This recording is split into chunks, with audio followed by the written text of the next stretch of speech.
조금 다녀놓고 목표를 너무 크게 정해. 나는 언제 깨달을 거냐 이거야. 나는 언제 부처가 될 거냐 이거야. 너무 목표지향적으로 가지 말고 그렇게 고요한 마음으로 산란심을 없애서 그렇게 가다 보면 언젠가는 되게 돼 있는 부분이, 언젠가는 부처인 것 같은 인격이 되는 날이 분명히 있다라고 하는 부분을 확신하는 것, 그 믿음이라고 하는 게 그게 믿음이에요. 그러니까 우리가 일반적인 믿음과 불교의 믿음의 차이가 있다라고 하는 부분은 뭐냐면, 불교는 내가 되어지는 부분을 믿는 겁니다. 그 믿음이 다른 거예요. 상대의 능력을 믿는 게 아니고 상대가 되고 안 되는 걸 믿는 건 아니야. 그건 누가 해줄 거냐 안 해줄 거냐 이런 종교가 불교가 아니니까, 불교는 내 마음에 부처님과 같은 인격, 부처님과 같은 성품, 부처님과 같은 부분이 어떤 그런 그 소위 유전인자 뭐 이런 부분이 존재하고 있다는 거예요. 그래서 그 부분을 믿으면 되는 거예요. 근데 그거 믿고만 있으면 되는 게 아니고 어떻게 해야 돼? 산란심을 없애서 부처님과 같은 마음을 만들기 위해서 노력하는 과정을 통해서 그 끝에는 그와 같이 될 수 있다라고 하는 부분을 믿는 거. 그래서 불교의 궁극적 목표는 상대를 믿는 겁니까? 나를 믿는 겁니까? 나를 믿는 거예요. 내가 열애장, 열애의 성품이 나한테 내장되어 있다. 열애장. 소위 말하는 금광석, 금을 캐는 광산에서 돌을 캐면 그 돌 속에 금이 들어가 있잖아요. 그 금을 재련을 하면 순금이 만들어지듯이 나 매면은 지금 식법계라고 하는 부분이 들어가 있지만 이 부분을 재련하면 부처님과 같은 부분이 인격의 주인공이 될 수 있는 성품이 내재되어 있다라고 하는 걸 믿으라는 얘기죠. 또 배우니 어떤 보살은 맛있는 반찬과 좋은 음식과 갖가지 탕약을 부처님과 스님께 보시하며 훌륭한 옷과 갑도물을 좋은 의복을 부처님과 스님께 보시하며 천만화까지 전단향과 보배로 장식한 절과 갖가지 좋은 침구를 부처님께와 스님에게 보시하며, 이건 무슨 얘기냐면 여러분들이 절에를 오시면 부처님에게 공양을 올려요 안 올려요? 여기 다 포함이 되는 거예요. 내가 가지고 있는 부분이 깜냥에 최선을 다한다는 얘기를 받아들이면 돼요. 내가 올릴 수 있는 부분이 정성에 모두를. 그러니까 우리가 생각하면 이런 게 있잖아요. 맛있는 음식이 나왔다. 그럼 그 맛있는 음식이 내 앞에 나와 있을 때, 아, 이걸 부처님에게 한번 공양 올려봤으면 하는 마음이 일어날 때가 있어요, 없어요? 이게 그런 마음이에요. 또 어떤 경우는 보면 좋은 음식을 봤을 때, 아, 스님은 절에서 맨날 주어진 음식만 먹는데 우리 스님한테도 이거 한번 갖다 드려봤으면 좋겠다라고 하는 생각을 하는 게 요 얘기예요. 딴 얘기 아니야. 근데 그런 마음이 뭐하고 연결이 되어 있다? 불성과 연결이 되어 있다. 마음이라고 하는 부분이 다 꼭 나한테 뭘 지금 갖고 오라는 얘기를 하는 건 아니야. 이걸 또 잘못 받아들여가지고 엉뚱한 소리 하는데 그게 아니고, 여기서 보면 뭐 내가 지금 뭐 없는 얘기를 하는 거 아니잖아요. 나와 있는 거 읽기만 했을 뿐인데. 청정한 정원과 숲과 꽃과 과일이 풍성하며 시원한 샘물이 흐르고 목욕할 연못이 있는 동산을 부처님과 스님께 보시하더이다. 그러니까 좋은 걸 보면 진리를 가르치고자 하는 누구에게? 스승에게. 그만큼 가르침이라고 하는 부분을 어떻게 생각한다? 귀중하게 생각한다. 근데 요즘에 가끔 보면은 스님을 무슨 업자 정도로 생각하는 사람들이 많아요. 그건 잘못된 거잖아요.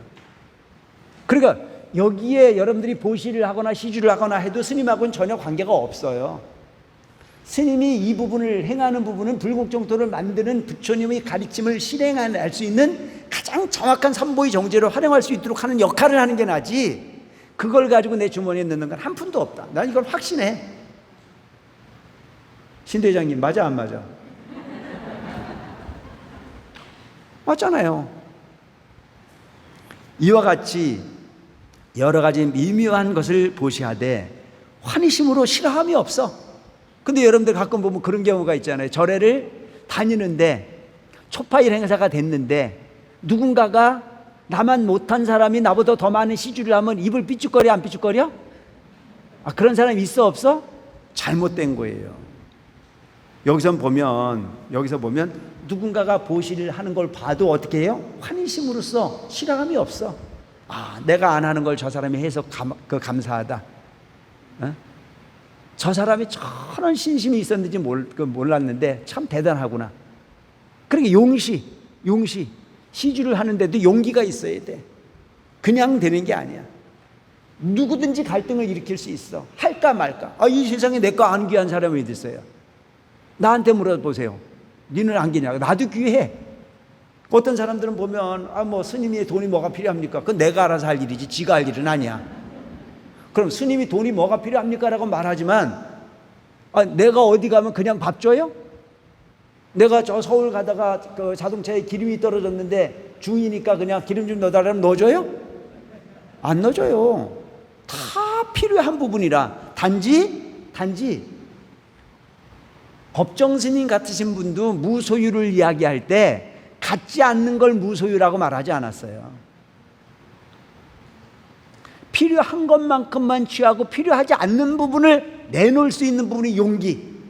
그것을 무소유라고 했다는 거죠.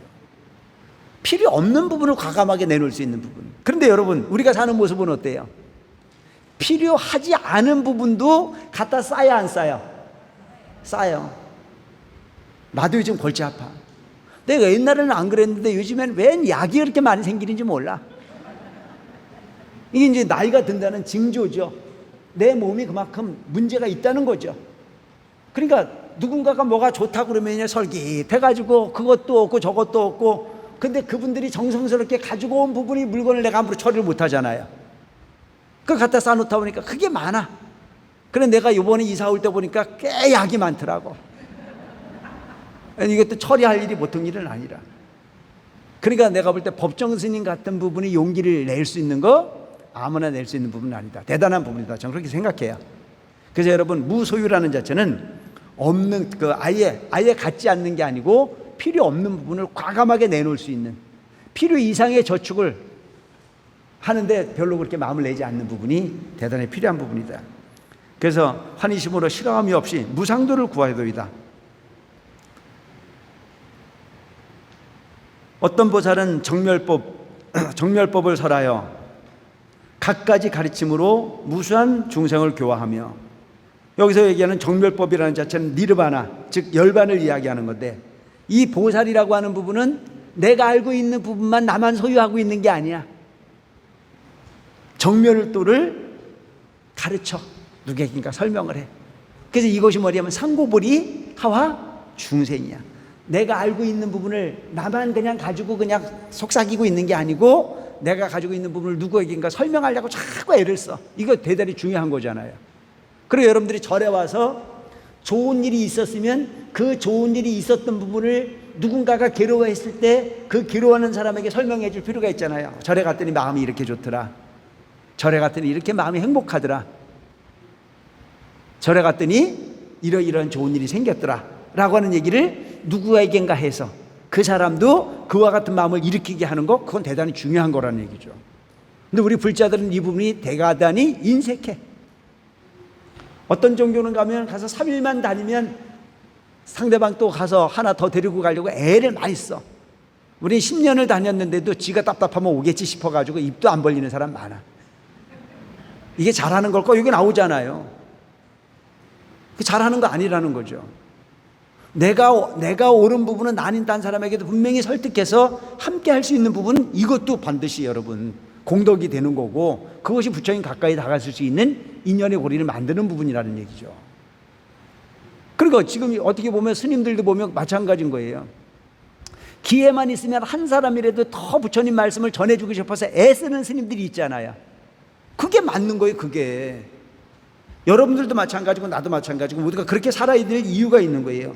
무한 중생을 교화하여 어떤 보살은 모든 법성의 상이 둘이 아니어서 호군과 같이 관하는 것을 볼 수 있으며, 또 배우니 어떤 불자는 마음에 집착하는 바가 없어서 이러한 묘한 지혜로 이없는 도를 구하더이다. 문수사리여, 어떤 보살은 부처님께서 멸도하신 후 사리에 공양하고, 또 배우니 어떤 불자는 여러 가지 탑을 수없이 조성하여서 불국토를 장엄하니 보탑이 드높고 묘하여 높이가 5천 유순이고, 그러니까 이게 높이가 5천 유순이라는 자체는 뭐냐면 그가 쌓은 공덕이 그만큼 많다는 얘기예요. 그가 쌓은 탑을 쌓고 높이를 자고 했더니 그 높이가 5천 유순에 이르더라. 가로세로가 다 같이 2천 유순이며 각각 보탑에는 1000개의 당귀와 번기가 휘날리고 구슬로 짜는 교로 휘장과 보배 방울이 화기롭게 울리니 모든 하늘과 용신과 사람 아닌 것이 향과 꽃과 기약으로 끊임없이 공양하더이다. 그러니까 부처님에게 공양을 올리는 부분은 다양한 거예요. 탑을 세우는 사람도 있고, 탑에 장엄하는 사람도 있고, 깃발을 꼽는 사람도 있고, 휘장을 다는 사람도 있고, 뭐 여러 가지가 다 공덕이야. 그래서 그런 부분들이 모여서 장엄 세계를 이루더라. 문수사리여, 모든 불자들이 사리에 공양하고자 보탑을 장엄하니 국토는 자연이 아름답고, 부처님 믿는 사람들이 그렇게 꽉 차 있으니 얼마나 아름답겠습니까? 매우 수승하여 묘하게 되어 천상의 수황화가 활짝 피어 덮는 듯 하다이다. 천상의 꽃 수황화. 그러니까 수황화라는 자체는 뭐냐면 제석천의 동산에서 크는 향나무인데 가지와 잎이 50유순이고, 그러니까 그 향나무가 얼마나 향기롭게 큰 나무냐면 500유순을 덮을 수 있는 큰 나무예요. 이게 수황화라고 하는 거예요. 덮어 활짝 피어 덮는 듯하더이다. 부처님께서 한 줄기 광명을 놓으시니 저희 모두는 그 국토의 갖가지 빼어난 묘한 모습들을 보고 제불의 실력과 지혜가 희유하며 한 줄기 청정한 빛으로 무량북토를 비추시니 저희는 이를 보고 미중의를 얻었습니다. 미중의라는 자체는 뭐냐면 그동안 없었던 일, 이게 미중의라고 생각하면 됩니다. 앞으로도 이런 게 많이 나올 거예요. 미중의요. 그동안 한 번도 경험하지 못했던 일들이 이제 생기기 시작합니다. 불자 문수사리시여, 원합건대 대중의 이 의혹을 풀어주소서. 이게 도대체 이런 부분들이 일어나는 희한 일들이 벌어지는 이 의문을 풀어달라. 사부대중이 흔연히 우러러 인자, 여기서 얘기하는 인자는 누구냐면 문수살입니다. 인자와 저를 보고 있습니다. 여기서 저는 누굽니까? 인자는 문수살인데 저는 누굽니까? 미륵보살이잖아요. 세존께서는 무슨 까닭으로 이와 같은 광명을 놓으시나이까? 불자문시여, 곧 대잡하시어 대중의 의혹을 풀어 기뻐하게 하소서. 부처님께서는 무슨 이로움을 주시려고 이 같은 광명을 놓으시나이까? 도량에서 얻으신 묘법을 설하려 하시나이까? 수기를 주려 하시나이까? 모든 불국토가 온갖 법외로 장엄된 것과 모든 부처님을 배운 것은 작은 인연이 아니었습니다. 문수사리시여, 꼭 아셔서 사부대중과 용신이 인자를 우러러보고 있으니 그 뜻을 말씀하소서. 그러니까 부처님께서 무량의처 산매에 들어있을 때 미륵보살이 눈으로 봤을 때 많은 사람들이 그렇게 고유하게 그런 그 인격을 가지고 있는 사람들이 그런 장엄을 하고 있는데, 그와 같은 이유가 도대체 뭐냐? 이런 사람들이 모여있고 이런 사람들이 학수고대하고 있는 이 분위기를 연출하는 이유가 뭐냐, 이걸 물어요. 그때 문수사리가 미륵보와 보살 마하살과 모든 대사에게 말씀하셨다. 여기서 대사라는 자체는 보살들의 또 다른 명칭이라고 생각하면 됩니다. 선남자들이여, 내가 헤아려 생각하건대 지금 부처님께서는 큰 법을 설하시고 큰 법비를 내리시며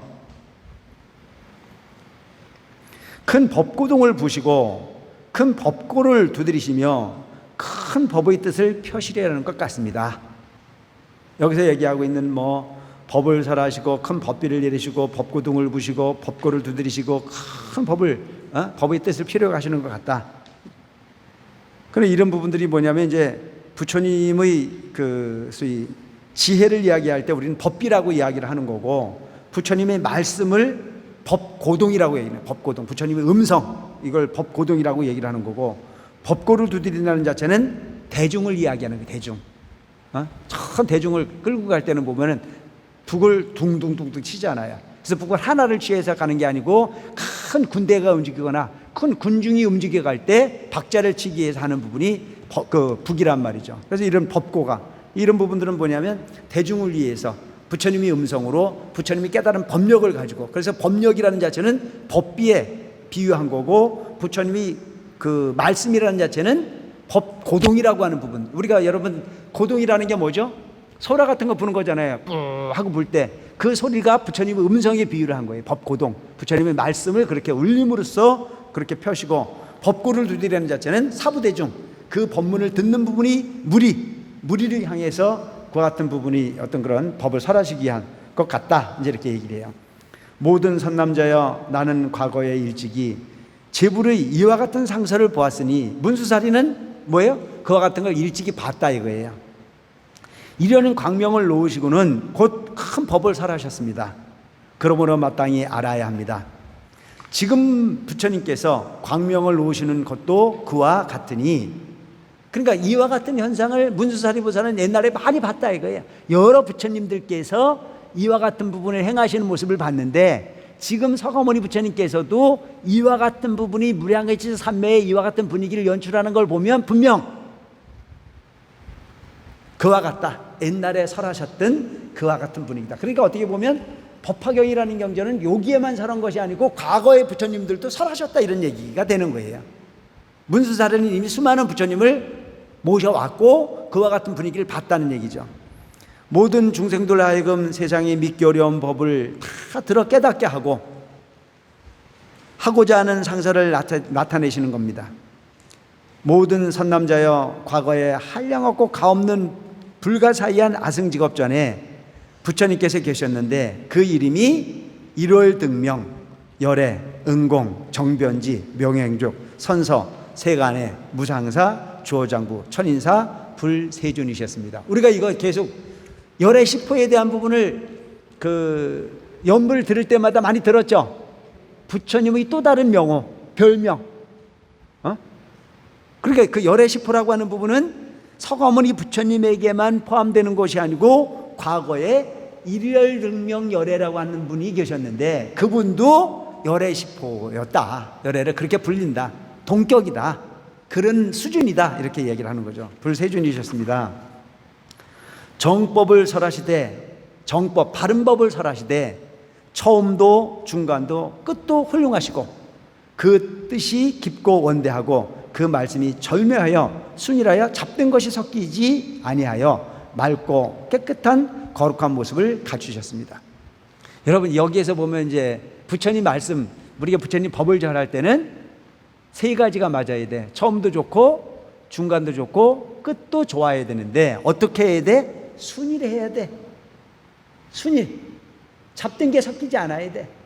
그러니까 여러분, 우리가 흔히 보면 부처님의 진리를 표현할 때 금으로 표현하는데, 그 부처님의 금은 99.9의 순일한 금이듯이 부처님 말씀은 잡된 것이 섞이지 말아야 된다. 욕심이 없어야 돼. 오늘은 참이었던 게 내일 거짓인 경우가 생겨서는 안 돼. 그러니까 과거에 하셨던 부처님 말씀이나 지금 하시는 말씀이 다르지 않는 게 불교의 특징이에요. 타종교에서는 그 진리라고 하는 부분이 바뀔 수밖에 없어요. 예를 들어서 비가 오고 눈이 오는 것은 누구의 뜻이었다고 알았냐면 하늘의 뜻이었는 줄 알았어요.